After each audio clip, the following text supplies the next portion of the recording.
আসসালামু আলাইকুম। আমি আব্দুল ওয়াদুদ। সবাইকে স্বাগত জানাচ্ছি আমার অফিসিয়াল ইউটিউব চ্যানেলে।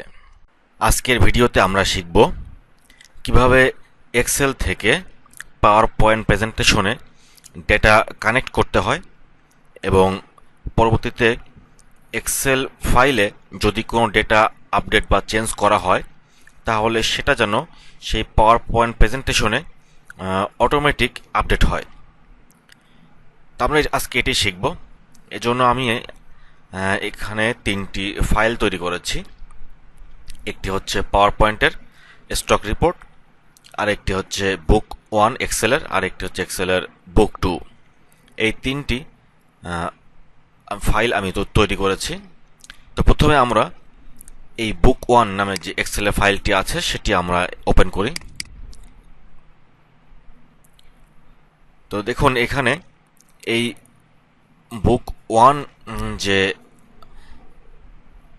এক্সেলের যে স্প্রেডশিটটি আছে, এখানে আমি সেলস নামে একটি কলামে তার নিচে দেখুন এখানে ডেট দিয়ে জানুয়ারি 1 থেকে জানুয়ারি 10 পর্যন্ত, এবং এখানে চারটি প্রোডাক্টের নাম লিখেছি: মনিটর, মাদারবোর্ড, হার্ড ডিস্ক এবং র্যাম।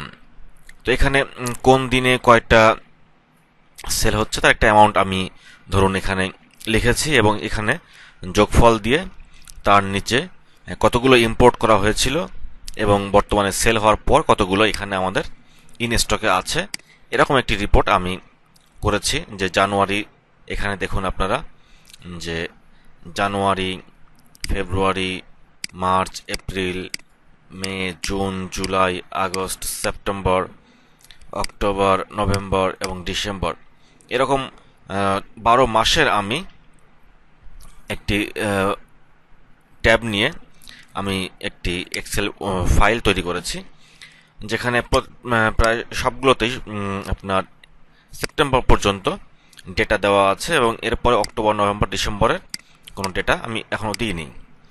তো আমরা এখানে যে 12 মাসের যে ডেটা আমি তৈরি করেছি, এইটা আমরা প্রথমে একটি এক্সেলের ফাইলে আরেকটি এক্সেলের ফাইলে কানেক্ট করব টোটাল হিসাবে।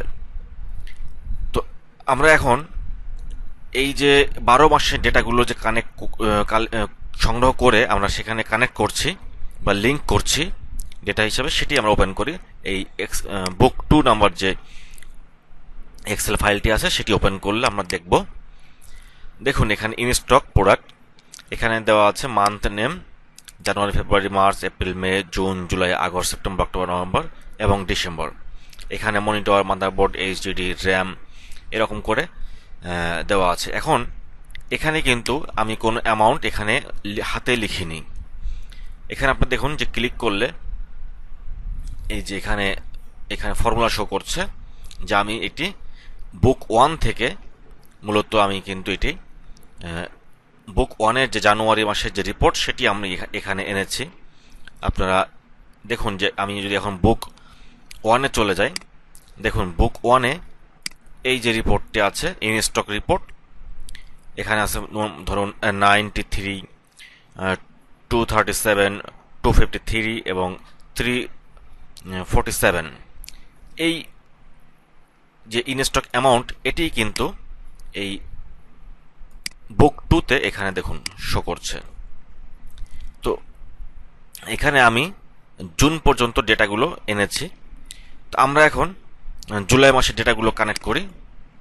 তো আমরা কীভাবে কানেক্ট করবো সেটা আমরা আগে একটি ভিডিওতে দেখেছি, তবে আমি এখানে আবারও দেখাচ্ছি। আমরা চলে যাই এখন বুক ওয়ানে। বুক ওয়ান থেকে আমরা জুলাই মাসের যে ডেটা আছে এখানে আমরা কপি করব। কপি করে আমরা চলে যাব হচ্ছে বুক টুতে।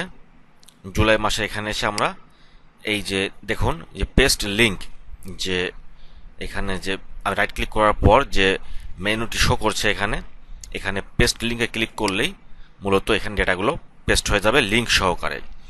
এটি খুবই লিঙ্ক করার জন্য খুব সহজ একটি উপায়। আপনারা এভাবে লিঙ্ক করতে পারেন ডেটাগুলো। আমি আগে একটি ফর্মুলা দেখিয়েছিলাম, ফর্মুলাতে করতে পারেন, আবার আপনারা চাইলে এরকম লিঙ্ক করে করতে পারেন।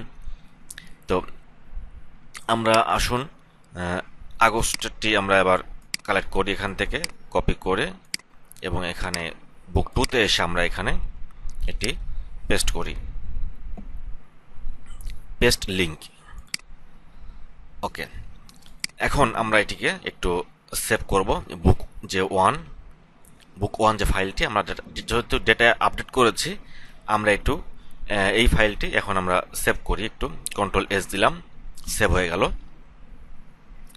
এখন আমরা এটিকে মিনিমাইজ করে রাখি। এবার আমরা আমাদের যে পাওয়ার পয়েন্ট যে প্রেজেন্টেশনে আমাদের এই যে বুক 2 এর যে রিপোর্টটি আছে, এই রিপোর্টটি আমরা শো করব। মূলত এই রিপোর্টটি আমরা এখন কানেক্ট করব। 12 মাসের রিপোর্ট আমরা কানেক্ট করেছি এই একটি রিপোর্টে, ইনস্টক প্রোডাক্টের রিপোর্টে, এবং আমরা এখন এই ইনস্টক প্রোডাক্টের রিপোর্টটি আমাদের প্রেজেন্টেশনে কানেক্ট করব। আমরা ফাইলটি ওপেন করলাম। এখন দেখুন এখানে আসলে একটি স্লাইড আছে মাত্র, এবং এখানে কিছুই নাই, শুধু লেখা আছে যে মান্থলি স্টক রিপোর্ট। তো এখন আমরা এখানে আমাদের সেই বুক 2 এর যে রিপোর্টটি আছে, মান্থলি রিপোর্ট, সেই রিপোর্টটি আমরা এখানে কানেক্ট করব। আমাদের কানেক্ট করার জন্য এখানে একটি কথা আমি বলে রাখি আগে, যে আমি এই মুহূর্তে অফিস 2010 ভার্সন ব্যবহার করছি। সুতরাং যদি আপনারা আপডেটেড বা ব্যাকডেটেড কোনো ভার্সন ব্যবহার করেন, তাহলে সেক্ষেত্রে একটু পরিবর্তন মনে হতে পারে, কিন্তু আসল বিষয়গুলো হচ্ছে একই, যে কাজটা কি করতে হবে এবং কোন জায়গা থেকে করতে হবে। তো যেহেতু আমি অফিস 2010 ব্যবহার করছি, সেটা আমরা এখানে যেতে হবে হচ্ছে ইনসার্ট থেকে অবজেক্ট। এই অবজেক্টে ক্লিক করার পর এখানে ক্রিয়েট ফ্রম ফাইল, এই যে রেডিও বাটন, এটি আমাদেরকে সিলেক্ট করতে হবে। এরপর ব্রাউজ বাটনে ক্লিক করে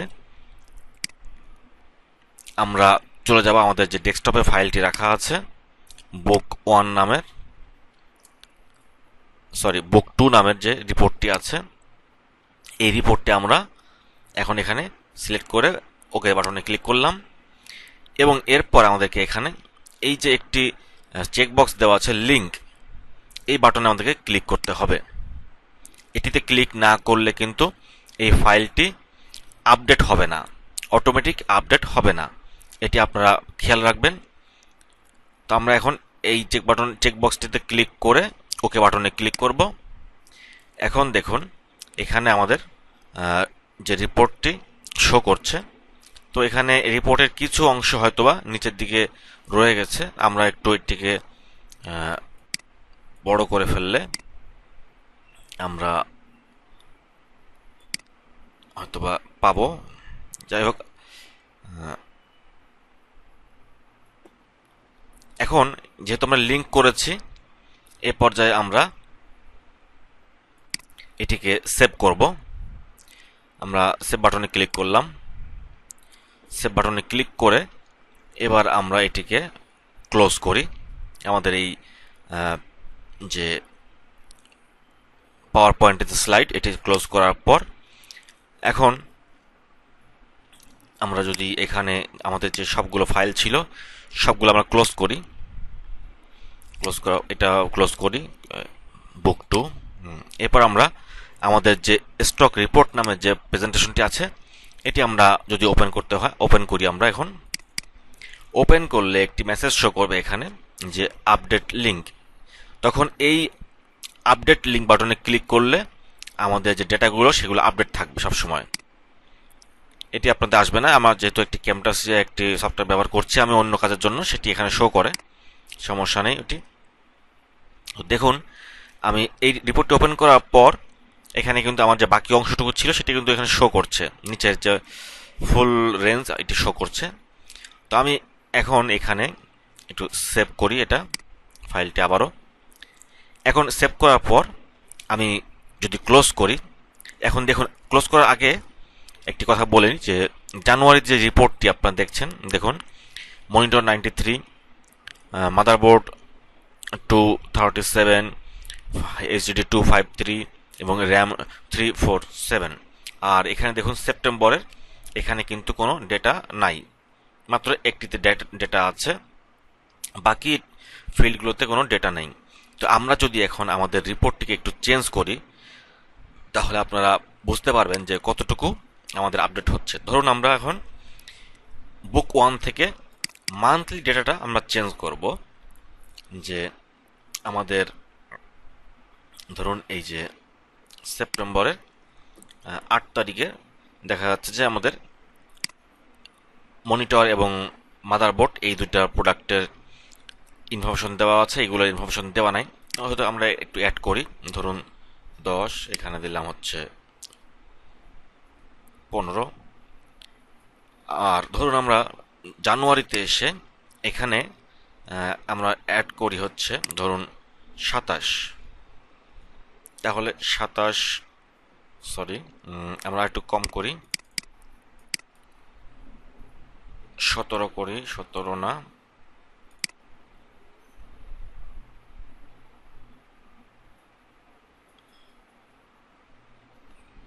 14, 13 করলাম। আচ্ছা, আমরা এখানে 13 করে দিলাম জানুয়ারি 8 তারিখে। ফলে দেখা গেল যে আমাদের এই যে জানুয়ারি যে রিপোর্ট এখানে ইনস্টক হয়ে গেল 100, এখানে 237। 237-এর জায়গায় আমরা যদি এখানে একটু চেঞ্জ করি, ধরুন 30 দিলাম এখানে, তাহলে দেখুন 220।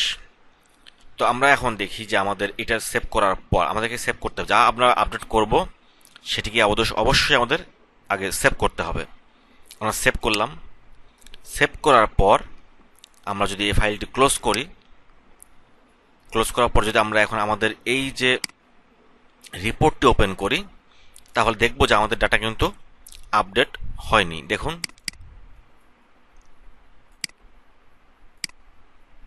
ডেটা কিন্তু এখানে আপডেট হয়নি। কারণ হচ্ছে আমরা আমাদের যে বুক 2 নামের যে ফাইলটি আছে সেটি আমরা আপডেট করিনি। তো এখানে আমাদেরকে এই বুক 2 ফাইলটি আপডেট ওপেন করলে এই যে আপডেট করার জন্য একটি মেসেজ শো করে, এখানে আপডেট বাটনে ক্লিক করতে হবে। করে দেখুন এখানে ডেটাগুলো চেঞ্জ হয়ে গেছে, এই যে 100, 220, এরপর আপনার আগস্টের, এবং এটি সব যারা আমরা চেঞ্জ করেছিলাম এই দুটি, সেটা কিন্তু এখানে আপডেট হয়ে গেছে। এখন ধরুন আমরা চাচ্ছি যে বুক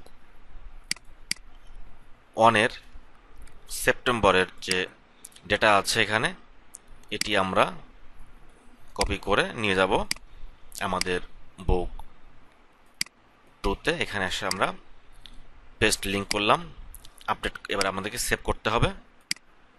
সেভ করার পর ক্লোজ করলাম, এটাও ক্লোজ করি আমরা। এখন আমাদের যে স্টক রিপোর্ট ফাইলটি আছে এই যে পাওয়ার পয়েন্টের, সেটি যদি আমরা ওপেন করি এবং আপডেট দিই, আপডেট লিঙ্ক, এখন দেখুন এখানে অ্যামাউন্ট চেঞ্জ হয়ে গেছে। এই যে দেখুন যেখানে চেঞ্জ হয়েছিল সেটা চেঞ্জ হয়ে গেছে। তো আমরা অনেকেই হয়তোবা লিঙ্ক করা শিখেছি বা করতে পারি, কিন্তু এখানে যে মূল বিষয়টি সেটি হচ্ছে যে আপনার যে ফাইলগুলো তৈরি করবেন সেটি যদি আপনারা চেঞ্জ করেন, তাহলে অবশ্যই আপনারা সেই ফাইলটিকে আপডেট করার পরে সেভ করবেন। যদি আপনারা একাধিক কোনো ফাইল থেকে যদি আপনি আপডেট করেন, যেমন বুক 1 থেকে আপডেট করেন বুক 2-তে, এবং বুক 2 থেকে যদি আপনারা এটিকে আবার পাওয়ার পয়েন্টে নেন, তাহলে প্রত্যেকটি ফাইলে আপনাদেরকে আপডেট করার পর সেভ করতে হবে। অর্থাৎ বুক 1 আপডেট করলে যদি বুক 2 আপডেট হয়, তাহলে আপনাদেরকে বুক 2ও ওপেন করে সে ফাইলটিকেও সেভ করতে হবে, এবং এরপরে আপনার পাওয়ার পয়েন্ট প্রেজেন্টেশন ওপেন করলে এবং সেখানে আপডেট দিলে সেখানে আপনার রেজাল্ট শো করবে। অনেকের এই সমস্যার কারণে রেজাল্ট শো করে না। তো এখানে আমি একটি ইম্পর্টেন্ট বিষয় আপনাদের আগেই বলেছিলাম যে আপনারা যখন ডেটা কানেক্ট করবেন তখন অবশ্যই আপনাদেরকে ওই যে লিঙ্ক যে একটি চেকবক্স ছিল সেই চেকবক্সটিতে আপনাদেরকে ক্লিক করতে হবে। যদি আপনারা সেই চেকবক্সটিতে ক্লিক না করে দেন তাহলে কিন্তু অটোমেটিক আপডেটের কাজটা করবে না। তো আশা করছি যে এইটি আমরা একটি ছোট একটি প্রজেক্ট আকারে দেখলাম। এখন যাদের অফিসিয়াল কোনো কাজে এই ধরনের ডেটা আপডেট করার প্রয়োজন হবে, বা একটি প্রেজেন্টেশনকে আপনি কন্টিনিউ শুধুমাত্র এক্সেলে ফাইল ডেটা আপলোড করবেন এবং এরপরে অটোমেটিক যেন আপনার প্রেজেন্টেশন রেডি হয়ে যায়, সে ধরনের কাজ যাদের আছে তারা এই আমার যে প্রজেক্টটি আমরা দেখালাম, ছোট একটি প্রজেক্ট, এই বেসিক জিনিসগুলো ব্যবহার করেই আপনারা আপনাদের কাজ করতে পারবেন। ভিডিও দেখার জন্য ধন্যবাদ। আশা করি ভিডিওটি আপনাদের কাজে লাগবে। আমি আমার সাধ্যমতো চেষ্টা করেছি আপনাদের বোঝাতে। এরপরও এই বিষয়ে আপনাদের যদি কোনো প্রশ্ন থাকে আপনারা কমেন্টস করে প্রশ্ন করতে পারেন।